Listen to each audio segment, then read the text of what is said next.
रुकुम पश्चिम मध्य पहाडी भेगको एक सुन्दर जिल्ला।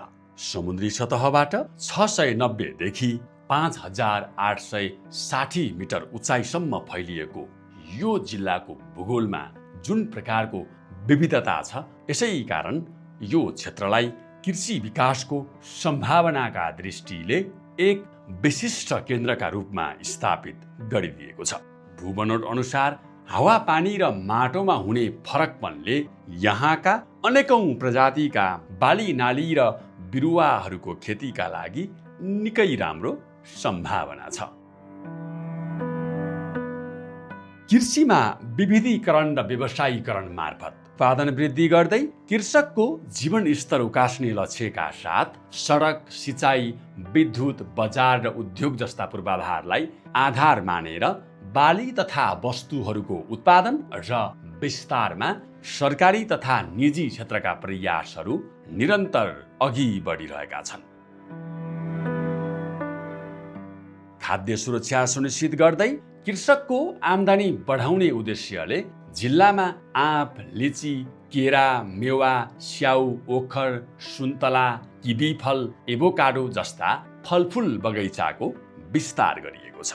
यससँगै ताजा तरकारी, आलु, अदुवा, अलैँची र बेसार जस्ता नगदे बालीको उत्पादन प्रवर्धन र नर्सरी, च्याउ तथा मौरी स्रोत केन्द्रको विकासमा पनि लगानी गरिएको छ।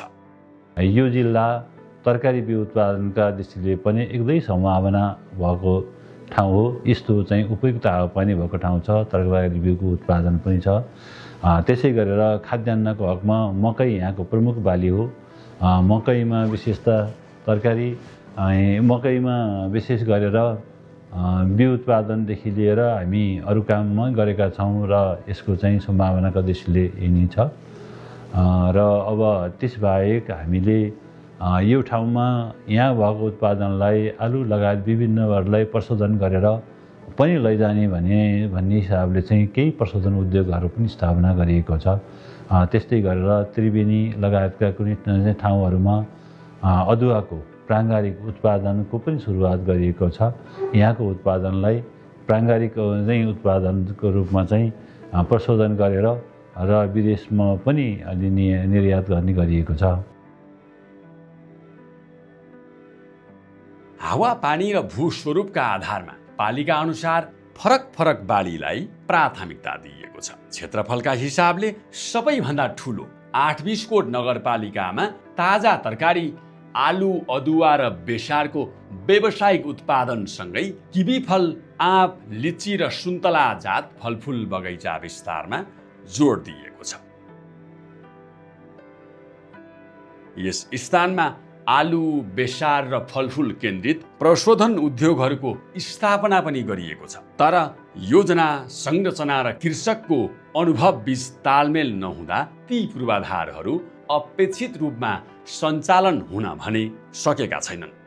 यो प्राविधिक कारण, एउटा टेक्निसियनको कमी, त्यसपछि यो विद्युतको कुरा र त्यसपछि हामीहरूको जुन म्यानेजमेन्ट टिम थियो त्यसले गर्नुपर्ने वृहत अध्ययन अनुसन्धान नगरिकन यो काम गर्दाखेरि अब यसलाई भने जत्तिको हामीले चाहे जत्तिकै सफलता दिन सकेका छैनौँ।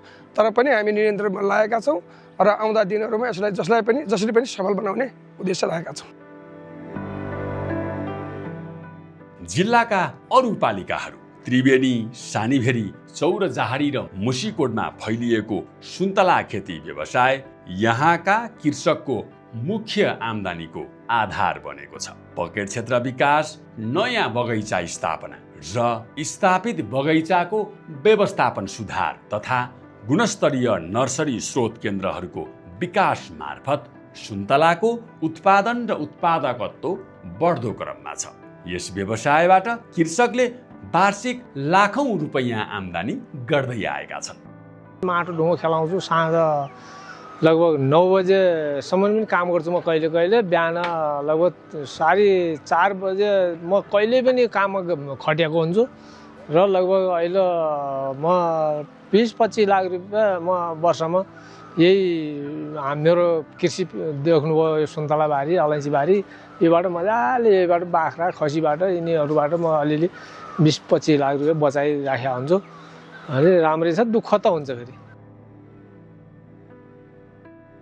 सुन्तला जात फलफुलमा देखिएको बगैँचा हरास रोगको समस्यालाई समाधान गर्न व्यवस्थापनका एकीकृत विधिहरू मार्फत रोग किरा तथा खाद्य तत्त्व व्यवस्थापन कार्यक्रम सञ्चालन गरिएको छ। फलफुल बगैँचामा काटछाट, रोग तथा कीटनाशक विषादी र सूक्ष्म पोषक तत्त्वको प्रयोग, रोगी बोट उखेलेर नष्ट गर्ने र उक्त स्थानमा रोगमुक्त बिरुवा रोप्ने कार्यले अनुत्पादक बगैँचालाई पुनः उत्पादनशील बनाउने प्रयास भइरहेको छ। मुसिकोट र चौरजहारी नगरपालिका तथा सानीभेरी गाउँपालिका तरकारी बिउ उत्पादनका दृष्टिले प्रसिद्ध मानिन्छ। यहाँ विभिन्न खालका खुल्ला सेचित र वर्णशंकर जातका तरकारीका बिउहरूको उत्पादन गरिन्छ। कृषकहरूलाई स्रोत बिउमा अनुदान र रोग किरा व्यवस्थापन सहयोगका साथसाथै बिउ प्रशोधन केन्द्रको व्यवस्थापनमा सहयोग गरिएको छ। यद्यपि सहयोग मार्फत स्थापना गरिएका ती उद्योगहरू सञ्चालनमा नआएकाले यहाँ उत्पादित बिउलाई प्रशोधन, प्याकेजिङ र लेबलिङ मार्फत मूल्य अभिवृद्धि गरेर बजारसम्म पुर्याउन नसकिएकाले यसबाट किसानहरूले आशातीत रूपमा फाइदा लिन भने सकिरहेका छैनन्। तथापि बिउ उत्पादनबाट यहाँका कृषकहरूले वर्षेनी लाखौं रुपैयाँको आम्दानी गरिरहेका छन्। मुसिकोट, सानीभेरी, बाफीकोट र आठबिसकोटका किसानका लागि तरकारी खेती जीवनयापनको आधार बनेको छ। ग्रिन हाउस खेती, सङ्कलन केन्द्र निर्माण, व्यावसायिक तरकारी उत्पादन सामग्री सहयोग र उत्पादन परिणाममा आधारित प्रोत्साहन अनुदानले तरकारी खेतीलाई दिगो व्यवसायमा रूपान्तरण गरिरहेको छ। साथै मौरी प्रवर्धन कार्यक्रमले मह उत्पादन र परागसेचन प्रवर्धन दुवैमा योगदान दिएको छ। कृषि उत्पादनको एक महत्त्वपूर्ण आधार सिँचाइ भएकाले सम्भाव्यताका आधारमा जिल्लाभरका बाली उत्पादन पकेट क्षेत्रहरूमा साना तथा मझौला सिँचाइ आयोजना निर्माण एवं मर्मत सम्हारका कार्यहरू नियमित रूपमा हुँदै आएका छन्। यसले उत्पादन पकेट क्षेत्रहरूमा सिँचाइ सुविधा सुनिश्चित गर्दै बालीको उत्पादन र उत्पादकत्व वृद्धिमा उल्लेखनीय योगदान पुगेको छ। कृषि यान्त्रिकरण कार्यक्रमले कृषि उत्पादनमा लागत घटाई कृषकलाई व्यवसायतर्फ प्रेरित गरेको छ। टनेल भित्रको स्वस्थ बेर्ना लगाउनुहोस् भन्न चाहन्छु म, किनकि हाम्रो बेर्नाहरू थुप्रैहरू आउँछ। अब 20 रुपियाँको बेर्ना आउँछ, हेर्नुहोस् 30-40 रुपियाँको बेर्ना आइदिन्छ, एकछिन लाउनुहुन्छ, किसानहरूले छोडिदिनुहुन्छ, त्यो भएन भन्नुहुन्छ। अब राम्रो बेर्नाहरू लिएर खोज्नुहोस्, राम्रो बेर्ना लगाउनुहोस्।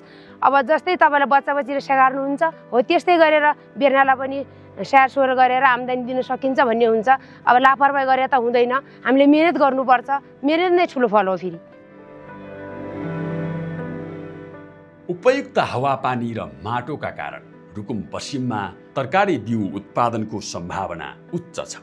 उत्पादित प्याज, मुला, काउली, गोलभेडा, केराउ, बकुला, चम्सुर, सिमी र गाजरको बिउ स्थानीय बजारका साथै देशका प्रमुख सहरहरूमा बिक्री वितरण भएदेखि स्थानीय स्तरमा रोजगारी सिर्जना र आय आर्जनका अवसरहरू प्राप्त भएका छन्।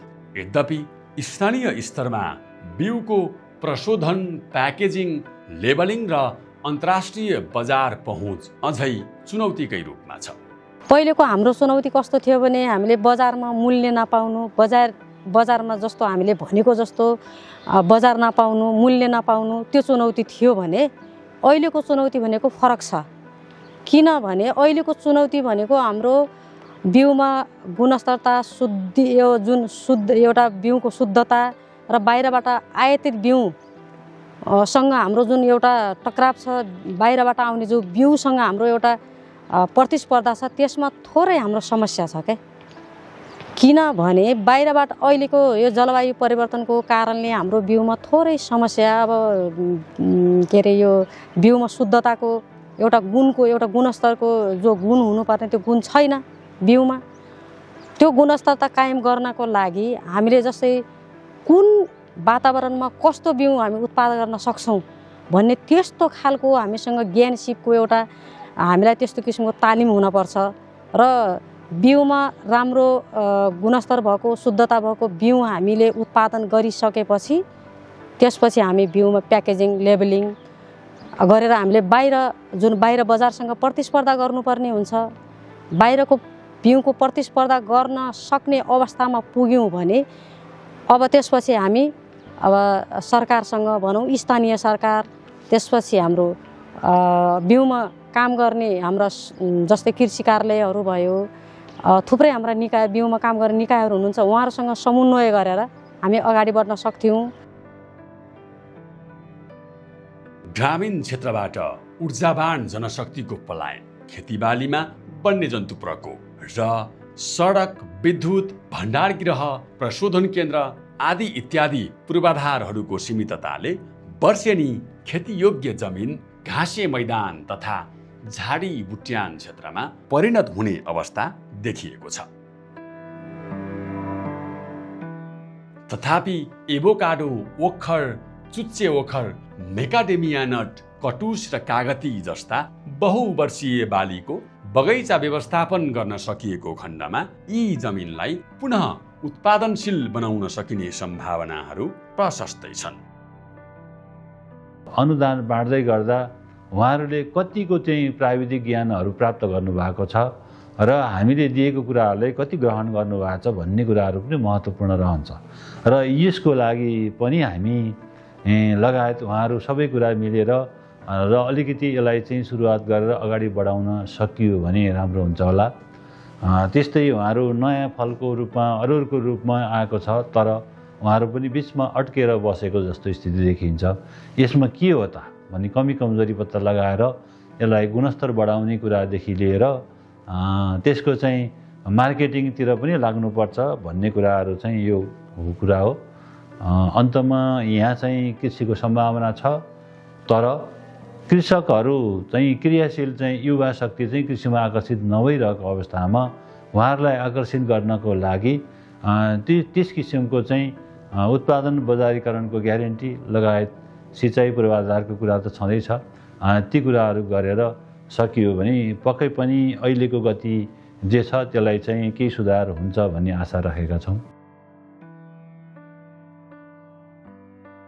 कृषि विकासको प्रतिफल अन्य क्षेत्रको विकास जस्तो तत्काल देख्न नसकिने भए पनि गुणस्तरीय बिउ एवं बिरुवा, उन्नत खेती प्रविधिको प्रयोग, सिँचाइ सुविधा विस्तार र प्रशोधन, भण्डारण तथा ढुवानीसँग सम्बन्धित पूर्वाधारहरूको विकासले रुकुम पश्चिममा उत्पादन, रोजगारी र आम्दानी बढाएको छ।